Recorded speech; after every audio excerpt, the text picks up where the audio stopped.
Hi, I'm Marcia Carr for Mi-Soul TV, and I'm in conversation with NYC producer John Morales. John, hello. it's a pleasure seeing you here today. Thank you for taking the time to come down to our lovely studios. Very lovely. Do you like our backdrop? Yes, I love the backdrop. I actually may put this in one of my bedrooms. Really? Yeah, I think Gordon would be happy. I don't know. Yeah, I reckon that's a good move. Yeah.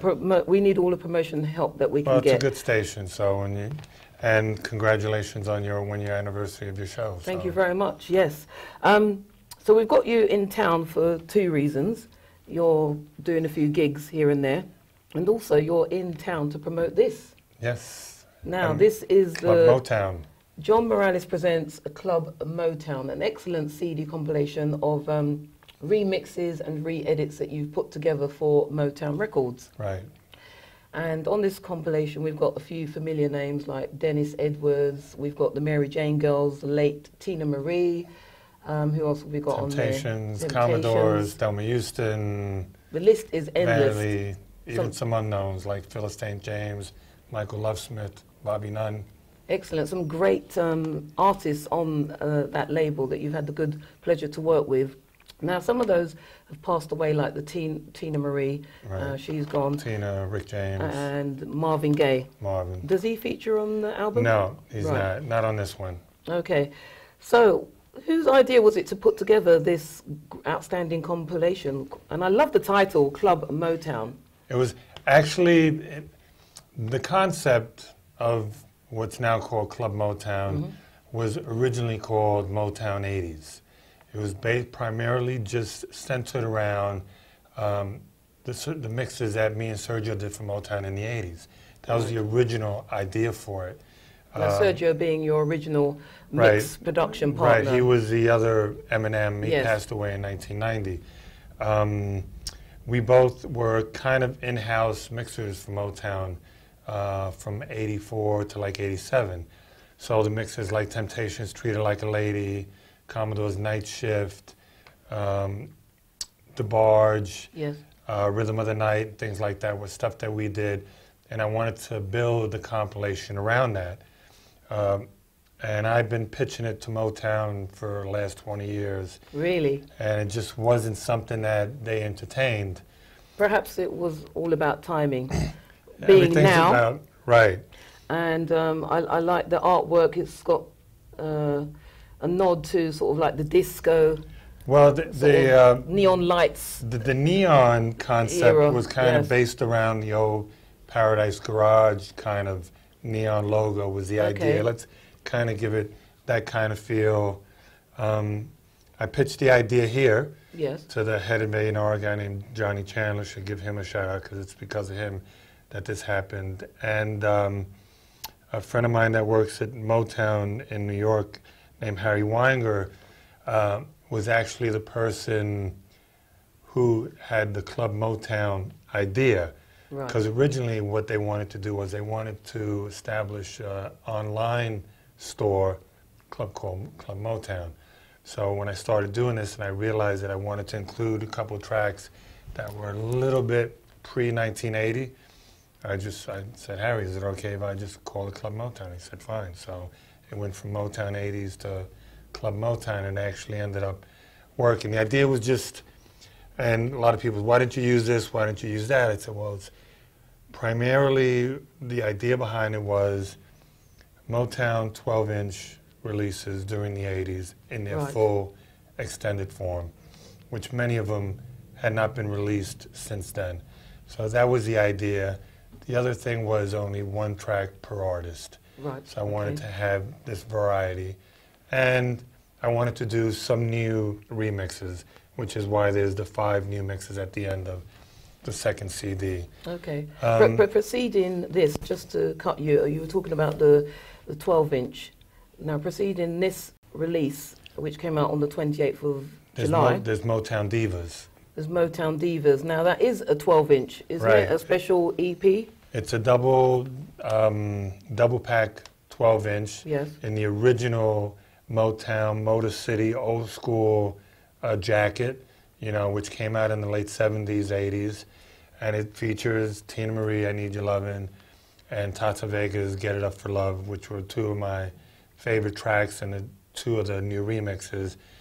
And originally what it was just going to be a single 12-inch, double A side, Tina on one side, Tata on the other, and the other 4 tracks that were on it, I had originally earmarked as digital bonus tracks. Okay, yeah. And the people at Motown said, you know, we really don't want to cheat people that buy the CD by saying, now you got to go buy the digital. So I said, what if we do a double pack 12-inch? And I was like, oh, that's great. I just wanted the tracks out. So on the double pack, there's it's 4 instrumentals. Diana Ross is the boss. Val Young, If You Should Ever Be Lonely. And Tina's I Need Your Lovin', and Tata Vega's Get Up for Love. Excellent. So that, and the mixes are different than the ones that appear on the CDs. Well, definitely a giant 45 to invest in, and good timing, as I was saying earlier, because vinyl is fashionable, for want of a better word, at this moment in time. So it's crazy right now. It's just got to work out for you brilliantly, and for Motown Records. Right. And you coming from an era where it was all about vinyl originally. You started out in the 70s. In the 70s. Right. Okay. Yeah, right there. Yeah. Exactly. But before that, it was working in your dad's store. Right, the bar. Working in the bar and, right. you know, handling records. So that was kind of your grounding, right. where you came up from. So it's put you in good stead now, hasn't it? The vinyl format having a resurgence right now with younger DJs, a new generation of music enthusiasts. And you're educating them as well to a past-gone era. It's interesting because you're finding a lot of people nowadays that are going back and kind of educating themselves and seeing what it was like. I know you still spin vinyl, you know, yes. to see exactly what it was all about. You know, for me, it's really heartwarming to see, you know, younger DJs and stuff stepping out. There's a lot of parties, as you know, there are vinyl-only nights and stuff like that. And it's good to see. I walk in a record shop. There's one in London here, downtown. I hate to separate one from the other, but I walked into Phonica Records and I looked in the wall and there's reissues of Class Actions Weekend and Sandy Kerr's Thug Rock and all the track stuff out of Chicago being reissued, original vinyl. And that must give you such a buzz. Yeah, I'm like, wow. Because you've been at this for 4 decades. Now, if you say it like that, it sounds a bit nicer than 40 years, but right. from your little nipper, right. as it were, you've been in the forefront, in the thick of it. I mean, being thrown into a studio for your first remix of a Jocelyn Brown single to where you are now, it's been somewhat of a ride, a magical journey for you. Yeah. It's a magical journey on the back of a bicycle. Where is that big limo then? It's not parked in my garage, that's for sure. Okay. But you know, for me, it's always been for the love of the music. Yeah. You know, and unfortunately, when you do it for the love of the music, you know, you kind of get taken to task, you know, by people. So, but you know, I'm just grateful that the good Lord gave me something to share with other people, and I try to share it every day. You indeed are blessing so many people, even the older, seasoned music heads out there, some of them who think they know it all, but we can always learn something new. I mean, you must have some amazing stories, you know, about some of the artists, perhaps like the late Tina Marie. Well, see, the thing with You've worked Tina, with her quite a right. bit, haven't you? So. Well, the thing with Tina is, Tina's a great person, but like every artist, she was a real taskmaster, and I can respect, because I'm the same way. People know what they want, how they want it, and they don't settle. So for me, my biggest accolade from an artist is knowing that they're comfortable with me taking what they've created and putting my own taste on it, you know. And I worked on an album of her which was called Rare Tea, which is all her original demos when she first was produced by Berry Gordy, and I did a whole album worth of her first stuff to, you know, meet her in New York and to have her say, you know what, I've heard the stuff, it sounds great. You know, for me it's like, wow, because I know people that have worked with her and know how difficult she could be, you know, for her to acknowledge what I've done. You know, the same thing with art, you know, with producers like Patrick Adams and, you know, Ashford Simpson, even Gamble and Huff. You know, Kenny Gamble said, you know, when it comes to you and Tom Moulton, I don't worry because I know you guys respect the music and just try to enhance what's there. It's like I said to you before, you know, I just try to take the car through the car wash. Yes. You know, clean give it it up. a pristine polish. Yep, polish it up. You know, yes. maybe put some new tires on it and, you know, send it back on for another 100 years, you know. It's excellent. You obviously have a special touch and, you know, it's like a glove, but it doesn't fit everybody.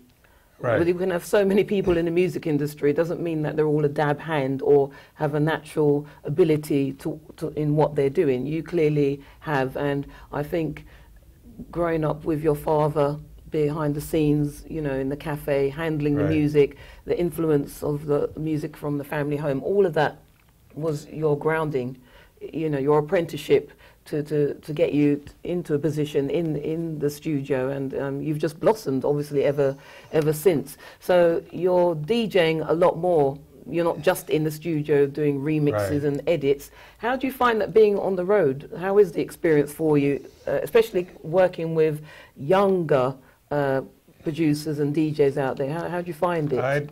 I mean, I've been doing it for a long time, and for me, every time I step into a situation, I take it as educating myself. Okay. I learn something from every person, either I go to see as a DJ or as a producer.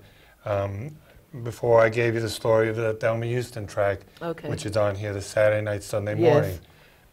I had totally forgotten about the track. I was DJing in a club in Australia, and I had finished, and the next DJ, this guy, Eddie Mack, came on, and during the middle of his set, he played the track. And I just looked back, and it was like all of a sudden, it just hit me like a lightning bolt, and I was like, why am I not playing this song? You know, so of course I take my phone out, today's technology, and I make a little note. And I came back home and I listened to it and I was like, you know what? I said, I need to put this on my compilation.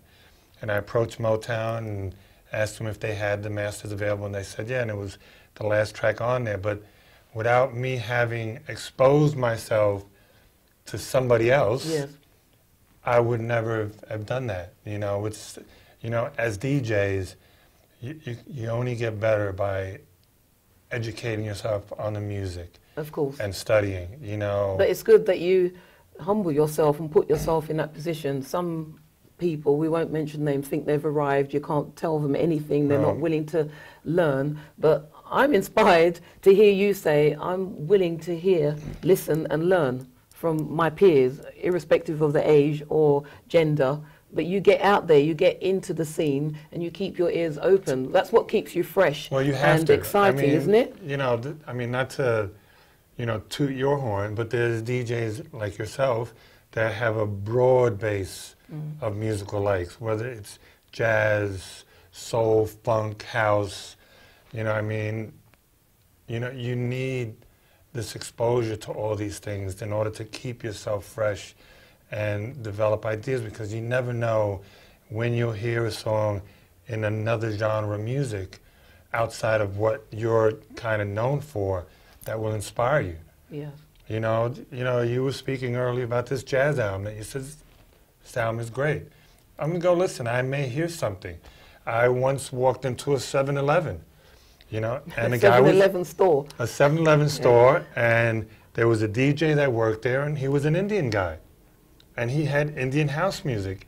And for months, I was begging the guy, I said, you got to give me a CD, because stuff is really sounds good, you know. And I think this is the way that you keep yourself fresh. I mean, my philosophy for mixing is what it is, and it's basically not going to change. Okay. But I can always interject things from other things, and the DJs help that, because I now actually get to go out, test the stuff I'm working at, see how the audience responds to it, and if I think I need to change something, at least now I have the ability to go back, change it, and make sure that the experience that I'm giving people with the music is as best as it can be. I was going to ask you if any outside components ever influence you in the studio. Having said that, you like a lot of the new DJs out there, some of the big ones from the US and all over. Do you get inspired by them when you're out and observing them doing what they do in the DJ setting environment? Absolutely. How does that motivate you when it's your turn to step up on the turntables? Well, having been an old school DJ who's kind of just re-jumped into the ring, yes. For me, education has always been the utmost. If you don't educate yourself on something you want to do, you'll never really be good at it. You know, so, I mean, you know, the nowadays DJs and the genres that I follow, you know, the Kenny Dopes and the Spens and the Charismas and the Joey Negros, you know, people that I admire, I actively go out of my way to catch them when they're performing so that I can learn, you know, the things they do, their songs, just like little things, you know, the technical aspects of, you know, of delivering a performance to an audience that is there to enjoy the music. So for me, I go to school every day. Every day I listen to a tune, I learn something. You know, every time I go to see a DJ, you know, I saw Joey Negro and Dimitri on Saturday night. I walked in, I heard, you know, if you hear one song out of every time you go to listen to somebody that you haven't heard before and you take it with you, you've learned something. And I agree. And you could take that with yourself and add to your bag of tricks because, you know, we have to continuously reinvent ourselves. You know, people are animals of habit, you know, and there have been a lot of songs which I've just latched onto as a DJ, and I've played them for months. And then you get to a point where you need to stop playing that and replace it with something. And you need to be inspired by a track to say, I'm putting this in my bag, and I'm taking this one out. So for me, because I'm running around and I don't have a chance to just sit and go through stuff, I get that by coming to see people like yourself. And I mean, in the UK, there's some really good DJs that have a broad, like Paul Trouble. Yeah. You know, even, you know, Fitzroy, just, I mean, I don't hate to signal anybody out, but guys that have like a wealth of knowledge of music. I mean, you have to go and watch some of these people and just educate yourself on stuff that you don't know because we don't know everything. Exactly. Like you say, it keeps you fresh, ahead of the game. And it's not about being ahead. You got to just try to keep up, you know? Well, but in a roundabout way, it can keep you ahead of the game. Well, I try to keep ahead. The more you take in, right, the more you widen your spectrum. And you've worked with a plethora of black artists. But I also like the fact that you've worked on the other side, like with a few rock acts like the Rolling Stones and Spandau Ballet from the UK, you know, formidable staples in the UK. How do you find it when you have to hit the desk and it's a genre of music that you're perhaps less familiar with? Well, see, how do you interpret that? I'll have to premise that by saying that when I first started doing music, I was a guitar player trying to play rock music. Oh, really? Okay. Yeah, in the late '60s. So when I was young and I worked in the record shop, I was exposed to all kinds of music. So I ended up being somebody that just didn't appreciate one genre. I wasn't just a Motown guy or a Stax guy. You know, I was listening to bubblegum and, you know, country and whatever was happening at the time. So I have this broad base of music. So I can walk into a room where somebody's playing something and appreciate what they're doing and not say, oh, well, this ain't my cup of tea. You know, so, but, you know, I just love all kind of music, so it's afforded me the ability to work with an act like the Rolling Stones or Spandau Ballet or just a lot of pop acts, you know, because first and foremost, I learned how to be an engineer, you know, by sitting with great engineers like Bob Blank and, you know, Michael Hutchinson and Frank Filippetti. When I started out, all these guys were starting out, you know. And I was there, sitting like right next to you. Shadowing. Watching what they were doing and trying to figure out.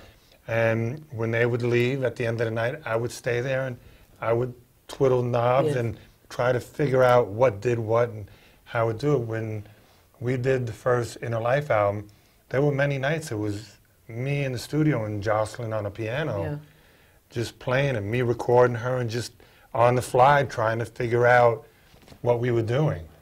So when you're in studio sessions and you're doing those sorts of things, and you mentioned Jocelyn Brown and people like Patrick Adams, did he have something to do with that particular project as well? Patrick has something to do with everything. Okay. My first 4 or 5 years, I almost totally just worked with Patrick and Greg Carmichael. Mostly Greg, because Greg was producing most of the stuff, but Patrick was doing a lot of the writing, and Leroy. That was my circle. This is Leroy Burgess you're talking about. My circle between 1978 and 1982 was Patrick Adams, Greg Carmichael, and Leroy Burgess. Wow. What a talent pool.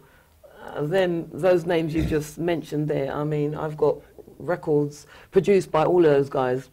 I mean, I'd sit this close like to Leroy. In I would sit this close to Leroy as he was sitting at a keyboard trying to figure out what the next part was going to be on Barely Breaking Even or Late on the Line or Mainline or whatever track they were working on. So for me, like I said, I'm that sponge that just keeps sucking stuff in and just remembers and figures one day I'll be able to use it. Yes, but I like that you've brought the John Morales or the Eminem Mix Productions signature to your work, and it's put you in good stead because now you're in demand all over the world. You've been traveling extensively the last few years, DJing and spreading the word. Spreading the gospel of the disco, funk, soul, jazz, rock, whatever you put your hand to, it gets the John Morales Midas glow, doesn't it? It gets the glow, but I mean, I'm the messenger of the music. Like I said before, I don't,